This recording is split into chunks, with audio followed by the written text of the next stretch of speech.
பெரி peri chicken பண்ணலாமா? இதுக்கு என்ன பண்ண போறோம்னா, 4 பல்லு பூண்டு, அதுக்கப்புறம் 1 பெரிய வெங்காயம் மீடியம் சைஸ், 3 பச்சை மிளகா, கொஞ்சோண்டு குடமிளகா. இத நல்லா வந்து சாட்டே பண்ணிக்கோங்க.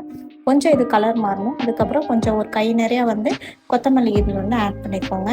இது நல்லா பிச்சு போட்டாலே போதும் கொத்தமல்லி. போட்டுட்டு ஒரு வதக்கி எடுத்துக்கோங்க. அதுக்கப்புறம் இந்த வதக்கியிருக்கோம் இல்லையா?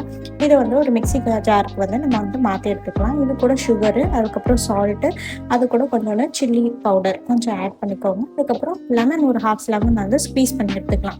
இந்த பேஸ்ட்டை வந்து கொஞ்சம் நல்லா பிளெண்ட் பண்ணி எடுத்துக்கோங்க. கொஞ்சமா தண்ணி ஊத்தினா போதும். இது அங்க இருக்கட்டும். ஒரு பிரஸ்ட் பீஸ் சிக்கன் எடுத்துக்கோங்க. அத நல்லா வந்து கீறி வச்சுக்கோங்க. ஒரு 3, 4 கீரல் நல்லா போட்டுக்கோங்க. அப்பதான் மசாலா உள்ள இறங்கும். இந்த பீசஸ்லாம் நம்ம வந்து ஸ்டீம் பண்ணி எடுக்க போறோம். அதாவது நல்லா அவிச்சு எடுக்க போறோம். உங்ககிட்ட இட்லி குக்கர் இருந்துச்சுன்னா, அதுல வந்து நீங்க நல்லாவே அவிச்சு வந்து எடுத்துக்கலாம்.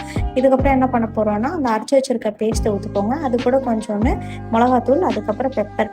இதுக்கப்புறம் இத வந்து ஆட் பண்ணி நல்லா இத வந்து ஒரு 3 மணி நேரம் நல்லா வந்து ஊற வச்சுக்கணும்.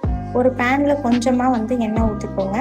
எண்ணெய் ஊத்தி ஹீட் ஆகணும் பேனு. ஹீட் ஆனதுக்கப்புறம் நீங்க என்ன பண்ண போறோம்னா, நம்ம வச்சிருக்க அந்த சிக்கன் இருக்கு இல்லையா? 3 ஹார்ஸ் வந்து ஊற வச்சிருந்தோம்ல, அந்த சிக்கனை வந்து எடுத்து இந்த பேன்ல போட்டுக்கோங்க. இது வந்து நம்ம வந்து ஷாலோ ஃப்ரை தான் பண்ணணும். டீப் ஃப்ரை வந்து பண்ணிடக்கூடாது.